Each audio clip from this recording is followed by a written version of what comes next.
Hello, hello, bienvenue à tous et à toutes une fois de plus sur ma chaîne YouTube. Donc cette semaine, on va parler du processus d'achat de votre première maison euh, au Canada. Je pense que ça se passe de la même façon qu'on soit dans le Québec ou ailleurs.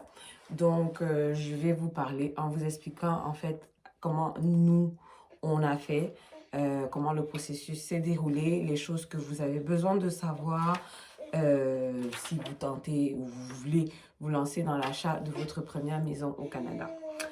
Alors, je vais essayer de revenir tranquillement sur comment les étapes se sont passées pour nous. Alors, au mois de d'août, on a commencé à parler d'acheter. Et là, on devait se préparer pour l'accouchement et tout ça. Donc, ce qui fait que pour que ce soit plus simple pour nous, on avait décidé d'opter pour ce qu'on appelle un courtier hypothécaire. Donc, un courtier hypothécaire, c'est un peu comme la personne qui va faire les démarches au niveau d'aller voir c'est quoi votre capacité d'emprunt qu'une banque peut vous accorder, d'aller magasiner les meilleurs taux d'intérêt en fonction des prêts qu'une banque peut vous accorder. Donc, ils font vraiment toutes les démarches. Attends un moment. Donc, nous, on a fait affaire avec la compagnie de courtage hypothécaire qui s'appelle Planiprêt. Ils sont à Québec, ils sont à Montréal. Je ne sais pas pour les autres villes ou les autres provinces du Canada, mais nous, on a fait affaire avec Planiprêt. Donc, mais c'est quoi ton problème? Donc, nous, on est rentré en contact avec la compagnie Planiprêt au mois de fin septembre, début août. Et le temps que on décide de mettre les idées en place, qu'est-ce que la compagnie de courtage hypothécaire nous a demandé? On nous a demandé de mon côté et du côté de mon mari des relevés d'emploi. Si, mettons, on avait des placements, des relevés de ces placements-là, on entend par là CELI ou REER. Quoi d'autre? Et on nous a demandé chacun 2 pièces d'identité. Donc, moi, permis de conduire et assurance maladie, pareil pour mon mari. Donc, ça, ce sont les éléments qui font qu'ils vont pouvoir aller interroger ensuite votre bureau de crédit pour voir en fonction de ta cote de crédit, c'est quoi, en fait, jusqu'où une banque serait capable de t'accorder un prêt. Parce que ça, c'est la première étape pour te faire ce qu'on appelle donc comment on appelle ça? Attendez, je vais chercher le terme même, capacité d'emprunt, donc la préautorisation hypothécaire. Donc, c'est ça.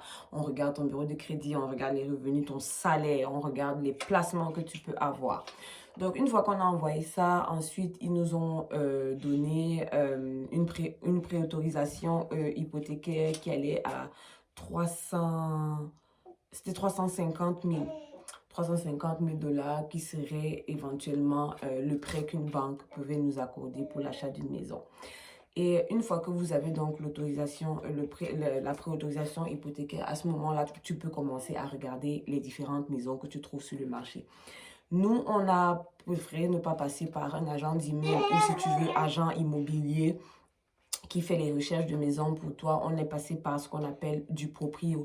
Du proprio, c'est le système ici qui fait que les propriétaires de maisons contactent une compagnie qui s'appelle donc du proprio et tu vends ta maison toi-même en fait sans avoir besoin de passer par un intermédiaire. Donc, ils t'accompagnent dans le fait de pouvoir prendre des photos utilisables de ta maison, le genre de photos que quand tu vas mettre sur un site, ça va attirer l'œil de l'acheteur. Donc, on est passé par du proprio. Du coup, on regardait de temps en temps les différentes maisons, les prix des maisons en fonction de la préautorisation hypothécaire qu'on avait eue. Donc, on a fait 3 ou 4 visites de maisons et puis finalement, quand on a trouvé celle dans laquelle on est, la dame vendait la maison à... Elle demandait 315 000 $. Ça, c'était le prix de vente de sa maison. Donc, une fois donc que vous magasinez, que vous trouvez donc une maison qui vous plaise, vous venez donc faire la visite. Et toute personne qui vend sa maison va te demander, en fait, si mettons, tu fais une offre d'achat, il va te demander cette préautorisation hypothécaire, là, pour voir, en fait, la préautorisation hypothécaire dit, en fait, à l'acheteur que, toi, en tant dit au vendeur que, toi, en tant qu'acheteur, voilà, ce que la banque serait prête à te prêter. Donc, je suis capable d'acheter la maison au prix que tu proposes. Donc, on a visité la maison le jour même où la dame a mis la maison sur le site du proprio. On a fait une offre d'achat ce soir-là. Donc, du proprio donne déjà les papiers que vous devez remplir à la personne qui décide de vendre sa maison. Et il y a des formulaires que toi, en tant qu'acheteur aussi, tu remplis. Donc, elle nous a fait remplir le papier qui nous concernait, qui était offre d'achat. Et elle remplissait les papiers. Donc, dans les papiers, quand tu viens visiter la maison, les choses que tu as besoin de demander au vendeur, c'est à quel montant a été évaluée sa maison. Donc, la ville fait ce qu'on appelle une évaluation des propriétés à vendre. Comme par exemple, la ville ici, elle vendait sa maison à 315 000. Et elle avait eu une évaluation de la ville à peut-être 289 000 $. Donc, la ville avait estimé qu'en évaluant sa maison, voilà en fait un peu le prix que sa maison a sur le marché immobilier à l'heure où elle met la maison en vente. Donc, dépendamment maintenant de cette évaluation-là, les différents vendeurs peuvent décider de majorer un peu, de rajouter quelque chose en fonction des travaux qu'il a eu à faire dans sa maison. Elle, en l'occurrence, elle avait fait installer une piscine extérieure et elle a fait des travaux sur la galerie arrière, justement, où il y a cette piscine-là. Donc, ça lui avait coûté, je suppose que c'est le supplément qu'elle a rajouté sur le prix de l'évaluation pour faire son prix qu'elle voulait qu'on achète la maison. Donc, revenons donc au processus d'achat de la maison. La première chose que vous devez faire, c'est faire un budget. Mettons, parce que quand tu es en location, tu payes par exemple un loyer et généralement, souvent, la plupart des loyers sont inclus déjà à l'intérieur, le chauffage et tout et tout. Ça, ce sont des choses que tu dois penser quand tu vas acheter la maison. Par exemple, tu devras payer ton chauffage toi-même qui vient à part. Nous, ici, on paye hydro, le chauffage.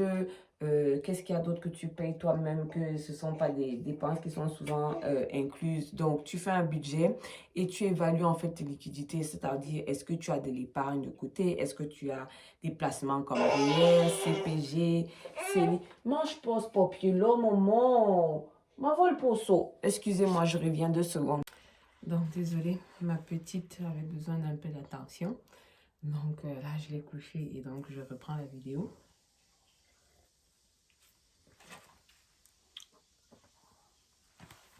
Donc, j'étais en train d'expliquer donc que vous évaluez vos liquidités. Mettons, est-ce que vous avez de l'épargne de côté? Est-ce que vous avez des placements, CELI, REER, CPG, des trucs que vous pouvez sortir en fait de la liquidité qui va vous servir plus tard de ce qu'on appelle mise de fonds. Donc, la mise de fonds, c'est que, mettons dans les cas d'espèce, la maison, la dame la vendait à 315 000, on avait une préapprobation à 350 000. Et donc, sur le prix de la maison que proposait la vendeuse de 315 000, la banque va te demander soit 5%, 15% ou 20%, dépendamment de, je ne sais plus trop quoi. Nous, on nous a demandé une mise de fonds de 15% du prix de la maison, donc soit...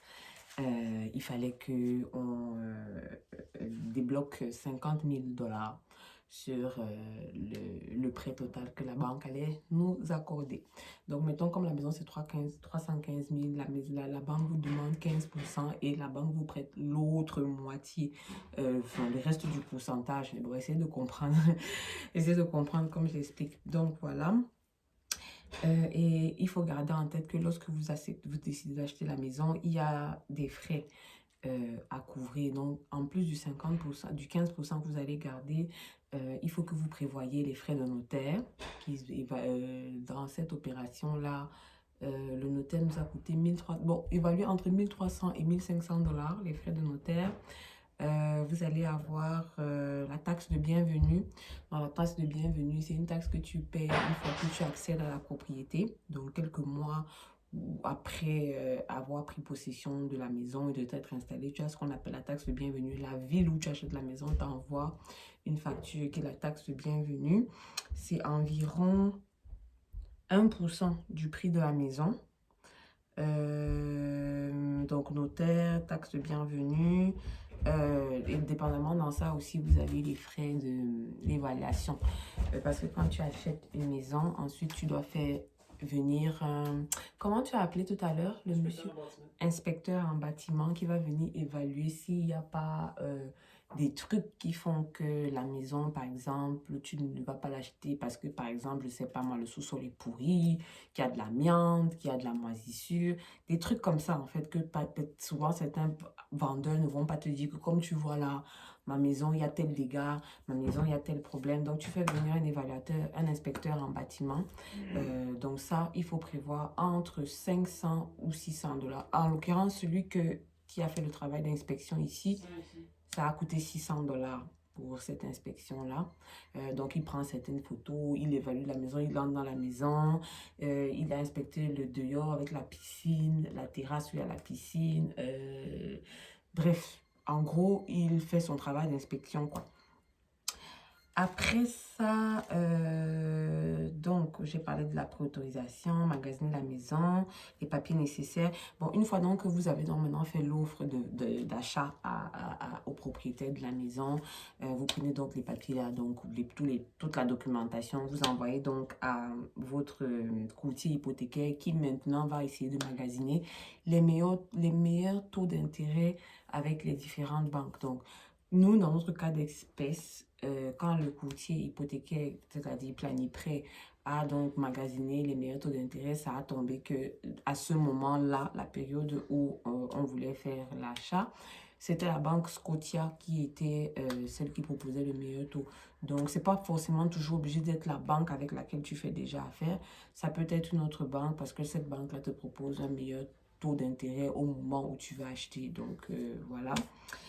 Et donc, quand vous faites donc maintenant ce qu'on appelle de passer au notaire pour la prise de possession de la maison, le notaire aussi va vous fournir un numéro de compte dans lequel vous allez verser votre mise de fonds. Ce compte-là, c'est un compte fidéicommis. Donc, c'est le notaire ensuite qui va donc se charger de faire parvenir votre 15% de mise de fonds là à la banque via ce compte. On a fait ça, mais tu sais, veut dire le minimum, c'est...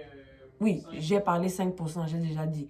Donc 5%, 15%, 20%. Donc nous, dans le cas d'espèce, c'était 15% pour le prix d'achat de la maison qui était nécessaire pour la mise de fonds. Donc vous remettez ça, vous virez cet argent-là au compte fidéicommis que vous donnera votre notaire au moment où vous devez faire la transaction. Et votre notaire se chargera de transférer cet argent-là à la banque avec laquelle vous faites affaire pour le prêt hypothécaire. Donc, une fois que les papiers sont signés, donc la prise de possession, à partir du moment où tu signes, la maison t'appartient, vous décidez de quand est-ce que vous prenez possession, donc genre vous rentrez physiquement dans la maison. Et donc, après ça, j'ai parlé de ça. Et parler de l'inspection courtier. Ouais. Et puis donc maintenant, quand les courtiers, votre agence de courtier hypothécaire fait donc le travail de magasiner une banque pour les achats, vous pouvez vous entendre à ce moment-là avec la banque comment est-ce que vous voulez faire les paiements d'hypothèque. Vous pouvez aller hebdomadairement, donc chaque semaine, aux 2 semaines ou au mois. Notamment nous dans le cas d'espèces, c'est hebdomadaire qu'on a choisi, hein, donc c'est chaque semaine. Toutes les semaines, la banque vient prélever un certain montant tous les jeudis de chaque semaine. Donc, ça, maintenant, la façon que vous voulez payer votre prélèvement hypothécaire, ça dépend de vos prévisions dans le futur, de votre capacité. Enfin, c'est vraiment à vous de décider comment vous voulez que ça fonctionne. Et est-ce que j'ai oublié quelque chose? Donc, si des gens vont me demander, est-ce qu'il y a un avantage à passer par un courtier hypothécaire ou de le faire soi-même directement avec la banque? Tu peux faire l'un comme tu peux faire l'autre. Notamment dans le cas d'espèce ici, c'était plus de tranquillité d'esprit pour nous de passer par un courtier hypothécaire parce que c'était vraiment eux qui faisaient le travail de magasiner les différentes banques pour voir c'était quoi les meilleurs taux d'intérêt, c'était quoi les meilleurs avantages pour nous. Donc, toute cette tracasserie administrative et paperasserie là, c'est l'agence de courtage hypothécaire qui a fait ce travail-là. Mais ça n'exclut pas que quelqu'un peut faire cette démarche-là lui-même de magasiner. Donc, tu fonctionnes directement avec une banque. Il y en a qui voient directement leur banque et font les démarches de préautorisation hypothécaire elles-mêmes avec la banque directement et puis etc. Est-ce qu'on a payé quelque chose pour les courtiers hypothécaires? Non, pas que je sache, là, mais je veux dire, sûrement que c'est payé. ils vivent, ils font de l'argent quelque part, mais Donc, ce que tu veux dire dans le cas de c'est que toi, personnellement, tu ne leur as pas, tu n'as pas donné d'argent spécifiquement. Donc, bon, je ne sais pas trop comment ça se passe si c'est qui on paye les courtiers hypothécaires. Certainement qu'ils se payent quelque part à un niveau de la transaction, je ne saurais trop vous dire, mais voilà. Donc, ils ne travaillent pas gratuitement. c'est sûr qu'ils ne travaillent pas gratuitement. Donc, si évidemment vous avez d'autres questions plus poussées par rapport aux explications que j'ai données, n'hésitez pas à me les poser en commentaire ou sur mes différents réseaux Facebook et Instagram. Il me fera un plaisir de vous répondre. Et donc, sur ce, je vous fais des bisous et je vous retrouve très bientôt à une prochaine vidéo.